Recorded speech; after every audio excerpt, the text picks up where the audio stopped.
أعوذ بالله من الشيطان الرجيم بسم الله الرحمن الرحيم الذين كفروا وصدوا عن سبيل الله أضل أعمالهم যারা আল্লাহ তাআলাকে অস্বীকার করেছে এবং অন্য মানুষদের আল্লাহর পথ থেকে দূরে সরিয়ে রেখেছে, আল্লাহ তাআলা তাদের সমগ্র কর্মই বিনষ্ট করে দিয়েছেন। والذين آمنوا وعملوا الصالحات وآمنوا بما نزل على محمد وهو الحق من ربهم كفر عنهم سيئاتهم وأصلح بالهم যারা আল্লাহর উপর ঈমান এনেছে এবং ভালো কাজ করেছে, মুহাম্মাদের উপর আল্লাহর তরফ থেকে যা কিছু নাজিল করা হয়েছে তার উপরও ঈমান এনেছে, যা একান্তভাবে তাদের মালিকের পক্ষ থেকে আসা সত্য, আল্লাহ তাআলা তাদের জীবনে সব গুনাহখাতা মাফ করে দেবেন এবং তাদের অবস্থা শুধরে দেবেন। ذلك بأن الذين كفروا اتبعوا الباطل وأن الذين آمنوا اتبعوا الحق من ربهم كذلك يضرب الله للناس أمثالهم এই সব কিছু এজন্য হবে যারা আল্লাহকে অস্বীকার করে তারা মূলত মিথ্যারই অনুসরণ করে, অপরদিকে যারা ঈমান আনে তারা তাদের মালিকের কাছ থেকে পাওয়া সত্য বিষয়ের অনুসরণ করে, আর এভাবেই আল্লাহ তাআলা এদের জন্য তাদের দৃষ্টান্ত স্থাপন করেন।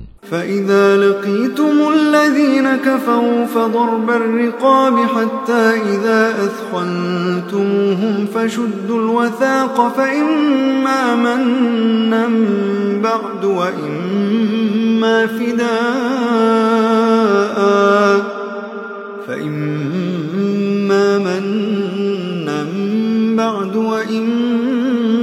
فداء حتى تضع الحرب أوزارها ذلك ولو يشاء الله لانتصر منهم ولكن ليبلو بعضكم ببعض والذين قتلوا في سبيل الله فلن يضل أعمالهم অতএব যুদ্ধের ময়দানে যখন তোমরা কাফেরদের সম্মুখীন হবে তখন তোমরা তাদের গর্দানে আঘাত করো, অতঃপর এভাবে তাদেরকে সম্পূর্ণরূপে পরাভূত করিবে। তখন তোমরা বন্দীদের শক্ত করে বেঁধে রাখো, এরপর বন্দীদের মুক্ত করে দেবে কিংবা তাদের কাছ থেকে মুক্তিপণ আদায় করে ছেড়ে দেবে। এটা একান্তই তোমাদের ব্যাপার। তবে যতক্ষণ যুদ্ধ তার অস্ত্রের বোঝা ফেলে না দেবে ততক্ষণ পর্যন্ত তোমরাও অস্ত্র সংবরণ করো না, এটাই তোমাদের করা উচিত। অথচ আল্লাহ তাআলা চাইলে যুদ্ধ ছাড়াই তাদের পরাজয়ের শাস্তি দিতে পারতেন। তিনি এক দলকে দিয়ে আর এক দলের পরীক্ষা নিতে চাইলেন। যারা আল্লাহর পথে জীবন দিয়েছে আল্লাহ তাআলা তাদের কর্ম কখনো বিনষ্ট হতে দেবেন না। তিনি অবশ্যই তাদের সঠিক পথে পরিচালিত করেন এবং তাদের সার্বিক অবস্থাও তিনি শুধরে দেবেন।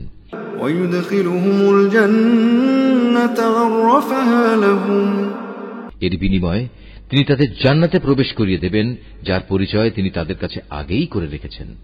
يا أيها الذين آمنوا إن تنصروا الله ينصركم ويثبت أقدامكم ওহে মানুষ, যারা আল্লাহর উপর ঈমান এনেছো, তোমরা যদি দ্বীন প্রতিষ্ঠার কাজে আল্লাহকে সাহায্য করো তাহলে তিনিও তোমাদের দুনিয়া আখিরাতে সাহায্য করবেন এবং মিথ্যার মোকাবেলায় এই জমিনের বুকে তিনি তোমাদের পদযুগল মজবুত রাখবেন।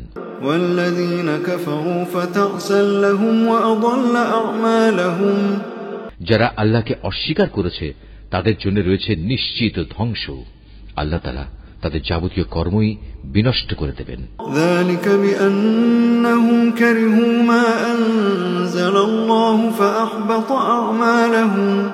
এর কারণ হচ্ছে আল্লাহ তাআলা তাদের জন্য যা কিছু পাঠিয়েছেন তারা তা অপছন্দ করেছে, ফলে আল্লাহ তাআলাও তাদের যাবতীয় কর্ম বিনষ্ট করে দিয়েছেন। أفلم يسيروا في الأرض فينظروا كيف كان عاقبة الذين من قبلهم دمر الله عليهم وللكافرين أمثالها এই লোকগুলো কি আল্লাহর জমিনে পরিভ্রমণ করে দেখতে পারে না বিদ্রোহের পরিণামে তাদের পূর্ববর্তী লোকদের কি অবস্থা হয়েছিল? আল্লাহ তাআলা তাদের সমূলে বিনাশ করে দিয়েছেন।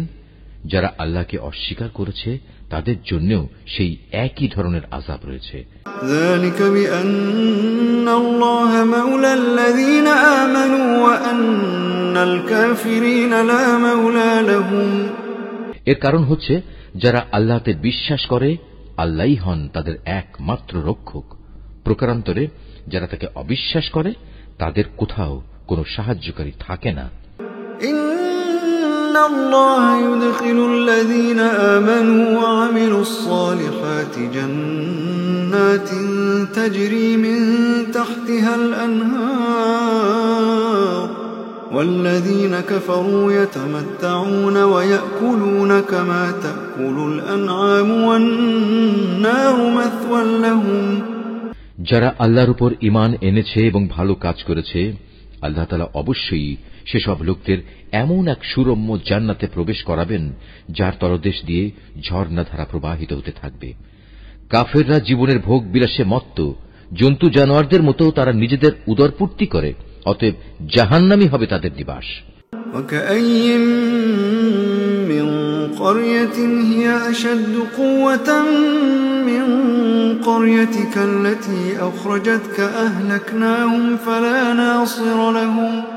হে নবী, তোমার জনপদ যারা একসময় তোমাকে তোমার জনপদ থেকে বের করে দিয়েছিল তার চাইতে অনেক শক্তিশালী বহু জনপদ ছিল, সেগুলোকেও আমি ধ্বংস করে দিয়েছি। সেদিন তাদের কোনো সাহায্যকারী ছিল না। أفمن كان على بينة من ربه كمن زين له سوء عمله أفمن كان على بينة من ربه كمن زين له سوء عمله واتبعوا أهواءهم। যে ব্যক্তি তার মালিকের কাছ থেকে আসা সুস্পষ্ট সমুজ্জ্বল নিদর্শনের উপর রয়েছে তার সাথে এমন ব্যক্তির তুলনা কিভাবে হবে যার চোখের সামনে তার মন্দ কাজগুলো শোভনীয় করে রাখা হয়েছে এবং তারা নিজেদের খেয়াল খুশির অনুসরণ করে।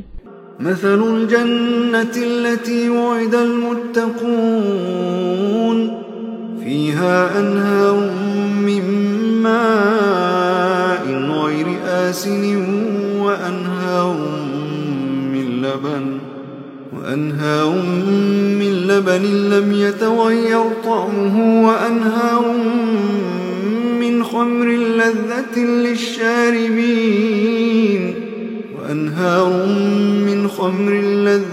للشاربين وأنهار من عسل مصفى ولهم فيها من كل الثمرات ومغفرة من ربهم كمن هو خالد في النار وسقوا ماء حميما فقطع أمعاءهم। আল্লাহ তাআলাকে যারা ভয় করে তাদের যে জান্নাতের ওয়াদা করা হয়েছে সেখানে নির্মল পানির ফোয়ারা রয়েছে, রয়েছে দুধের এমন কিছু ঝর্ণাধারা যার স্বাদ কখনো পরিবর্তিত হয় না, রয়েছে পানকারীদের জন্য সুধার সুপেয় নহরসমূহ, রয়েছে বিশুদ্ধ মধুর ঝর্ণাধারা, আরও রয়েছে সব ধরনের ফলমূল দিয়ে সাজানো সুরম্য বাগিচা। সর্বোপরি সেখানে রয়েছে তাদের মালিকের কাছ থেকে পাওয়া ক্ষমা।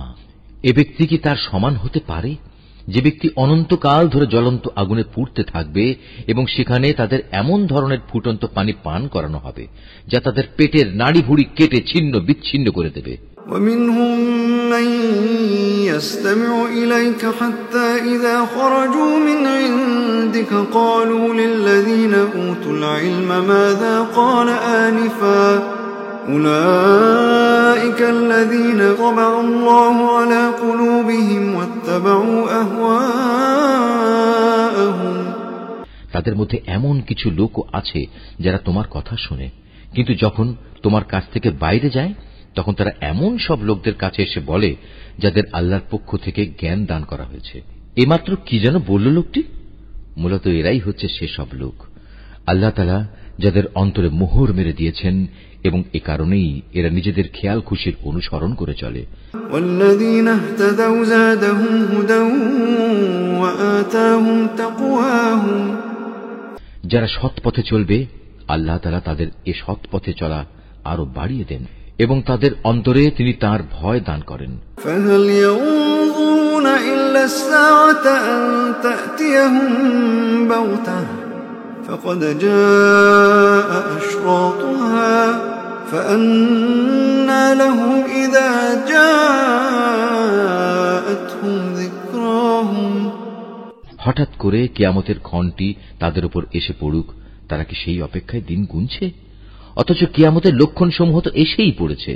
আর একবার যখন কিয়ামত এসেই পড়বে, তখন তারা কিভাবে উপদেশ গ্রহণ করবে? فاعلم أنه لا إله إلا الله واستغفر لذنبك وللمؤمنين والمؤمنات فاعلم أنه لا إله إلا الله واستغفر لذنبك وللمؤمنين والمؤمنات والله يعلم متقلبكم ومثواكم। হে নবী, জেনে রেখো আল্লাহ তাআলা ছাড়া দ্বিতীয় কোনো মাবুদ নেই। অতএব তাঁর কাছেই নিজের গুনাহ খাতার জন্য ক্ষমা প্রার্থনা করো। ক্ষমা প্রার্থনা করো তোমার সাথী মোমেন পুরুষ ও মোমেন নারীদের জন্য। আল্লাহ তাআলা যেমন তোমাদের গতিবিধির খবর রাখেন, তেমনি তিনি তোমাদের নিবাস সম্পর্কেও পূর্ণ ওয়াকিবহাল রয়েছেন। ويقول الذين آمنوا لولا نزلت سورة فإذا أنزلت سورة محكمة وذكر فيها القتال رأيت الذين في قلوبهم مرض ينظرون إليك رأيت الذين في قلوبهم مرض ينظرون إليك نظر المغشي عليه من الموت فأولى لهم। যারা ঈমান এনেছে তারা অত্যন্ত উৎসাহের সাথে বলে, কত ভালো হতো যদি আমাদের প্রতি জিহাদের আদেশ সম্বলিত কোন সূরা নাজিল করা হতো। অতঃপর যখন সেই ঈপ্সিত সূরাটি নাজিল করা হয়েছে, তাতে যাদের প্রতি জিহাদের আদেশ দেয়া হলো, তখন যাদের অন্তরে মুনাফিকের ব্যাধি রয়েছে, তারা এটা শুনে তোমার দিকে মৃত্যুর ভয় ও সন্ত্রস্ত দৃষ্টিতে তাকাতে থাকল। অতঃপর তাদের জন্যই রয়েছে শোচনীয় পরিণাম।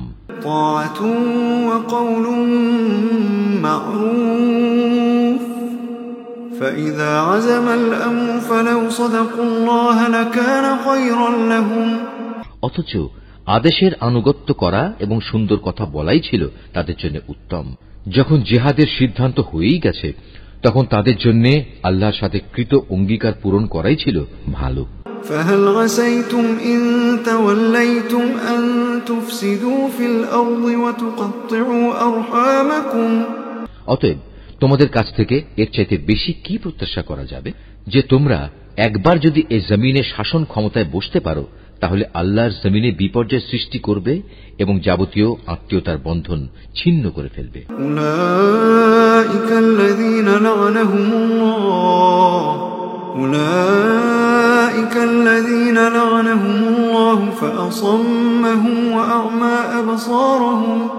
মূলত এরা হচ্ছে সেসব মানুষ যাদের উপর আল্লাহ তাআলা অভিসম্পাত করেন।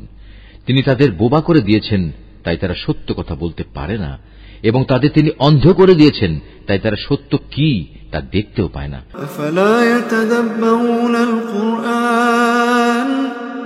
أفلا يتدبرون القرآن أم على قلوب أقفالها।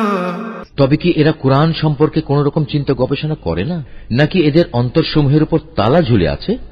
ইন্নাল্লাযীনা ইরতাদ্দু আলা আদবারিহিম মিন বা'দি মা তাবায়্যানা লাহুমুল হুদা আশ-শাইতানু সাওয়ালা লাহুম ওয়া আমলা লাহুম। যাদের কাছে হেদায়েতের পথ পরিষ্কার হয়ে যাওয়ার পরেও তারা তা থেকে মুখ ফিরিয়ে নেয়, শয়তান এদের মন্দ কাজগুলো ভালো লেবাস দিয়ে শোভনীয় করে পেশ করে এবং তাদের জন্য নানা মিথ্যা প্রলোভন দিয়ে রাখে। ذلك بأنهم قالوا للذين كرهوا ما نزل الله سنطيعكم في بعض الأمر والله يعلم إسرارهم। এমনটি এজন্যই হয়েছে, মানুষের জন্য আল্লাহ তাআলা যা কিছু নাজিল করেছেন তা যারা পছন্দ করে না, এরা তাদের বলে, আমরা ঈমানদারদের দলে থাকলেও কিছু কিছু ব্যাপারে আমরা তোমাদের কথা মতোই চলব। আল্লাহ তাআলা এদের গোপন অভিসন্ধি সম্পর্কে খবর রাখেন। فكيف إذا توفتهم الملائكة يضربون وجوههم وأدبارهم সেদিন তাদের অবস্থা কেমন হবে, যেদিন আল্লাহর ফেরেশতা তাদের মুখমণ্ডল ও পৃষ্ঠদেশে প্রচণ্ড আঘাত করতে করতে তাদের মৃত্যু ঘটাবে। ذلك بأنهم اتبعوا ما أسخط الله وكرهوا رضوانه فأحبط أعمالهم এটা এজন্যে তারা এমন সব পথের অনুসরণ করেছে যার উপর আল্লাহ তাআলা অসন্তুষ্ট। আল্লাহর সন্তুষ্টি তারা কখনো পছন্দ করেনি। এ কারণেই আল্লাহ তাআলা এদের যাবতীয় কর্ম নিষ্ফল করে দিয়েছেন। أم حسب الذين في قلوبهم مرض أن لن يخرج الله أضغانهم যেসব মানুষের মনে মুনাফিকির ব্যাধি রয়েছে তারা কি একথা বুঝে নিয়েছে আল্লাহ তাআলা তাদের এ বিদ্বেষজনিত আচরণ অন্যদের সামনে প্রকাশ করে দেবেন না? ولو نشاء لأريناكهم فلعرفتهم بسيماهم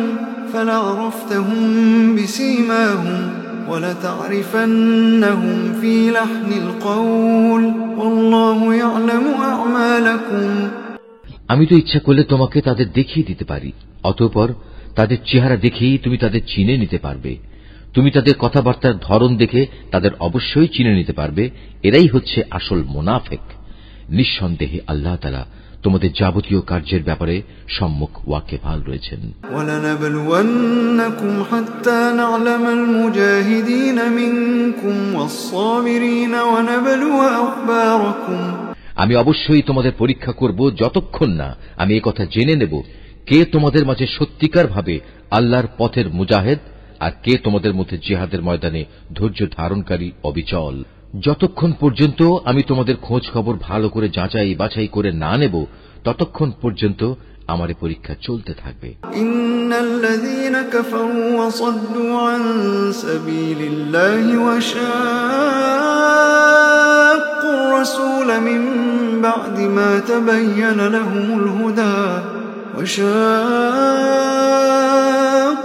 الرسول من بعد ما تبين لهم الهدى لن يضروا الله شيئا وسيحبط أعمالهم যারা কুফরি করে এবং অন্য মানুষদের আল্লাহর পথে আসা থেকে বিরত রাখে এবং তাদের কাছে হেদায়েতের পথ পরিষ্কার হয়ে যাওয়ার পরেও যারা আল্লাহর রাসূলের বিরোধিতা করে তারা কখনো আল্লাহ তাআলার কিছুমাত্র ক্ষতি সাধন করতে সক্ষম হবে না, বরং এ কারণে অচিরেই আল্লাহ তাআলা তাদের যাবতীয় কর্ম নিষ্ফল করে দেবেন। ইয়া আইয়ুহাল্লাযীনা আমানু আতিউল্লাহা ওয়া আতিউর রাসূল ওয়া লা তুবতিলু আ'মালাকুম ওহে মানুষ যারা ঈমান এনেছো তোমরা সর্বাবস্থায় আল্লাহর আনুগত্য করো, শর্তহীন আনুগত্য করো তার রাসূলের, বিদ্রোহ করে কখনো তোমরা নিজেদের কাজকর্ম বিফলে যেতে দিও না। ইন্নাল্লাযীনা কাফারু ওয়া সাদ্দু আন সাবিলিল্লাহি থুম্মা মাতু ওয়া হুম কুফফারুন ফালান ইয়াগফিরাল্লাহু লাহুম যারা নিজেরা আল্লাহ তাআলাকে অস্বীকার করে এবং অন্য মানুষদেরও যারা আল্লাহর পথে আসা থেকে ফিরিয়ে রাখে অতঃপর এ কাফের অবস্থায় তারা মরে যায়, আল্লাহ তাআলা এসব লোকদের কখনো ক্ষমা করবেন না। فلا تهنوا وتدعوا إلى السلم وأنتم الأعلون والله معكم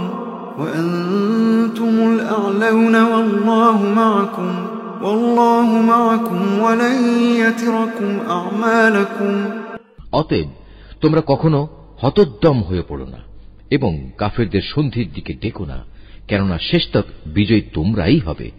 আল্লাহ তাআলা তো তোমাদের সাথেই রয়েছেন, তিনি কখনো তোমাদের কর্মফল বিনষ্ট করবেন না। ইন্নামাল হায়াতুদ দুনিয়া লাইবুন ওয়া লাহু ওয়া ইন তু'মিনু ওয়া তাত্তাকু ইউতিকুম উজুরাকুম ওয়া লা ইয়াসআলকুম আমওয়ালাকুম অবশ্যই এ বৈষয়িক দুনিয়ার জীবন হচ্ছে খেলাধুলা ও হাসি তামাশা মাত্র। এতে মত্ত না হয়ে তোমরা যদি আল্লাহর উপর ঈমান আনো এবং সর্বাবস্থায় আল্লাহকে ভয় করে চলো তাহলে তিনি অবশ্যই তোমাদের এই কাজের যথার্থ বিনিময় প্রদান করবেন এবং এর বদলে তিনি তোমাদের কাছ থেকে কোন ধন সম্পদ চাইবেন না।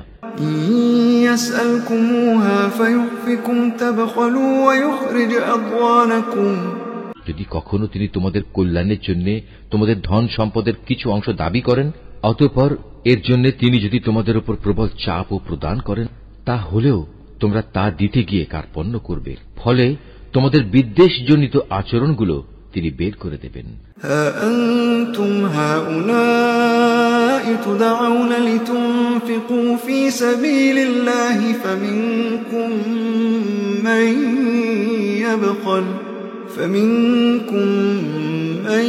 يبخل ومن يبخل فإنما يبخل عن نفسه والله الغني وأنتم الفقراء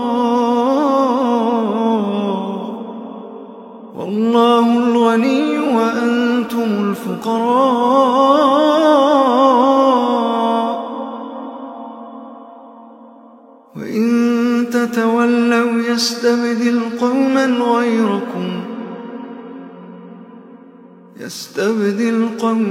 غيركم ثم لا يكونوا أمثالكم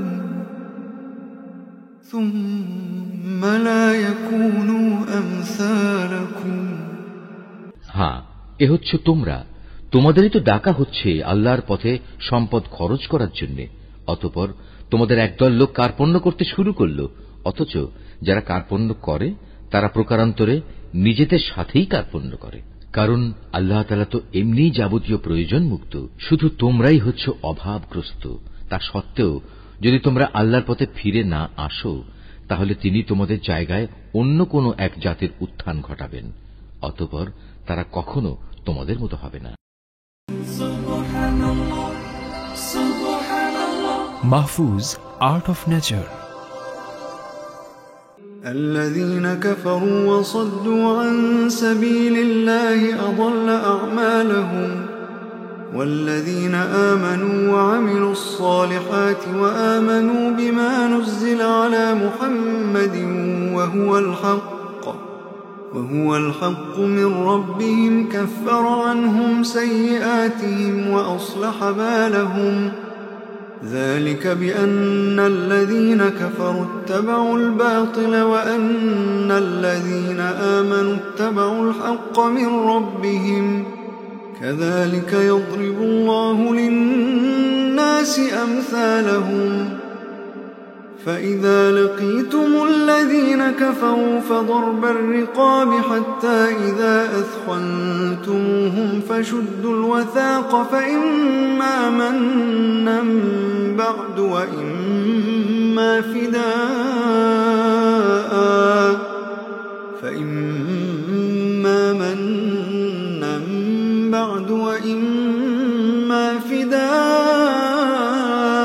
حتى تضع الحرب أوزارها ذلك ولو يشاء الله لانتصر منهم ولكن ليبلو بعضكم ببعض والذين قتلوا في سبيل الله فلن يضل أعمالهم سيهديهم ويصلح بالهم ويدخلهم الجنة عرفها لهم يا أيها الذين آمنوا إن تنصروا الله ينصركم ويثبت أقدامكم والذين كفروا فتعسا لهم وأضل أعمالهم ذلك بأنهم كرهوا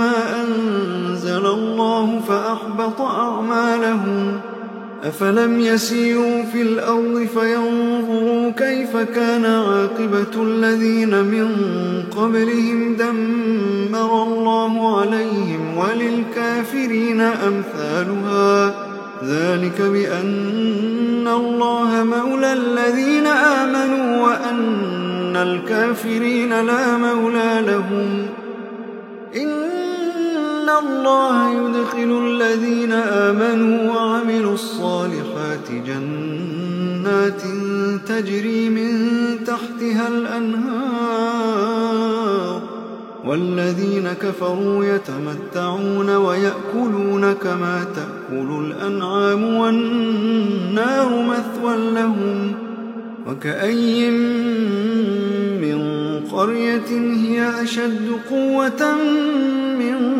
قريتك التي أخرجتك أهلكناهم فلا ناصر لهم أفمن كان على بينة من ربه كمن زين له سوء عمله أفمن كان على بينة من ربه كمن زين له سوء عمله واتبعوا أهواءهم مثل الجنة التي وعد المتقون فيها أنهار من ماء غير آسن وأنهار من لبن لم يتغير طعمه وأنهار من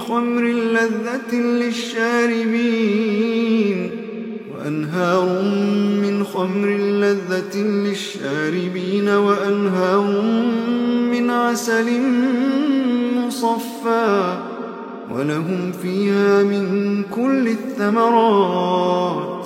ولهم فيها من كل الثمرات ومغفرة من ربهم كمن هو خالد في النار وسقوا ماء حميما فقطع أمعاءهم ومنهم من يستمع إليك حتى إذا خرجوا من عندك قالوا للذين أوتوا العلم ماذا قال آنفا أولئك الذين طبع الله على قلوبهم واتبعوا أهواءهم والذين اهتدوا زادهم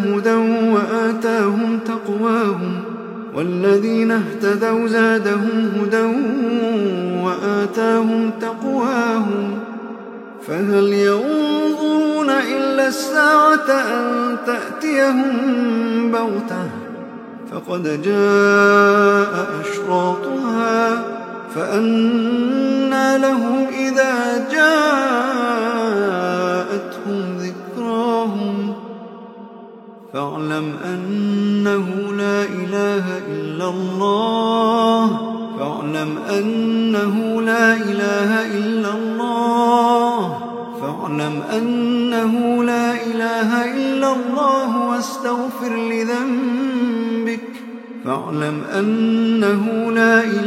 إلا الله واستغفر لذنبك وللمؤمنين والمؤمنات فاعلم أنه لا إله إلا الله واستغفر لذنبك وللمؤمنين والمؤمنات والله يعلم متقلبكم ومثواكم ويقول الذين آمنوا لولا نزلت سورة فإذا أنزلت سورة محكمة وذكر فيها القتال رأيت الذين في قلوبهم مرض ينظرون إليك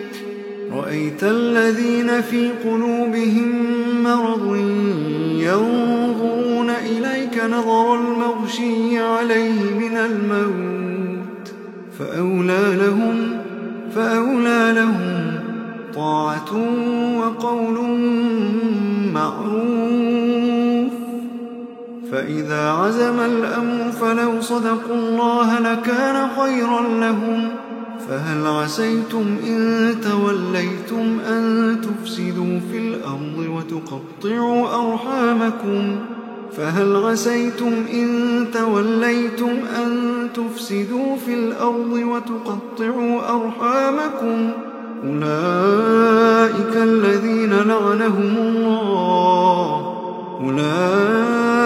الذين لعنهم الله فأصمهم وأعمى أبصارهم أفلا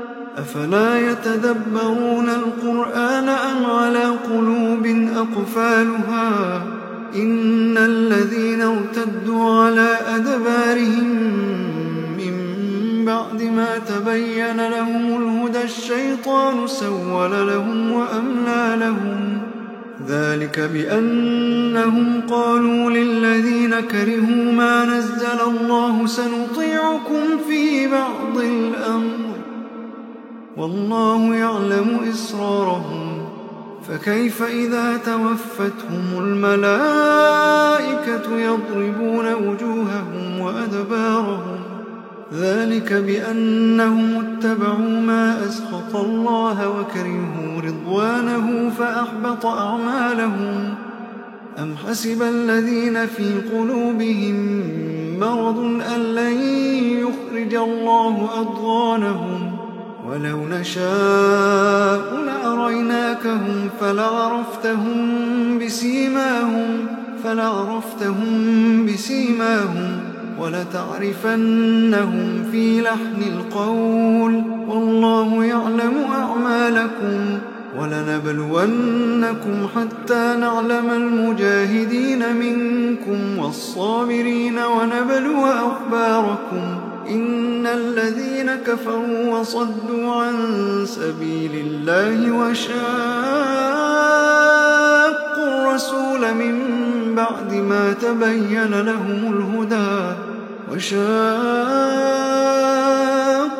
الرسول من بعد ما تبين لهم الهدى لن يضروا الله شيئا وسيحبط أعمالهم يا أيها الذين آمنوا أطيعوا الله وأطيعوا الرسول ولا تبطلوا أعمالكم إن الذين كفروا وصدوا عن سبيل الله ثم ماتوا وهم كفار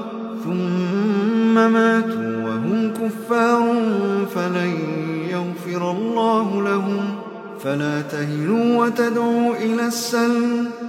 فلا تهنوا وتدعوا إلى السلم وأنتم الأعلون والله معكم ولن يتركم أعمالكم إنما الحياة الدنيا لعب ولهو وإن تؤمنوا وتتقوا يؤتكم أجوركم ولا يسألكم أموالكم إن يسألكموها فيحفكم تبخلوا ويخرج أضغانكم ها أنتم هؤلاء تدعون لتنفقوا في سبيل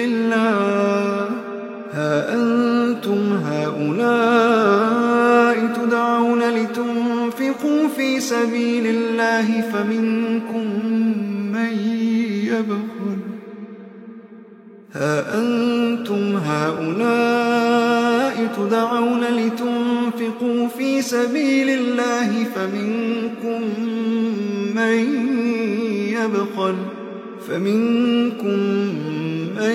يبخل ومن يبخل فإنما يبخل عن نفسه والله الغني وأنتم الفقراء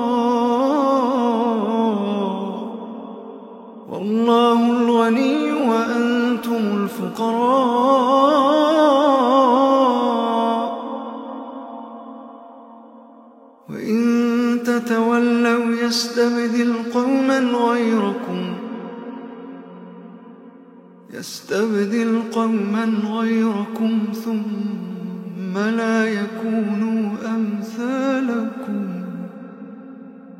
ثم لا يكونوا أمثالكم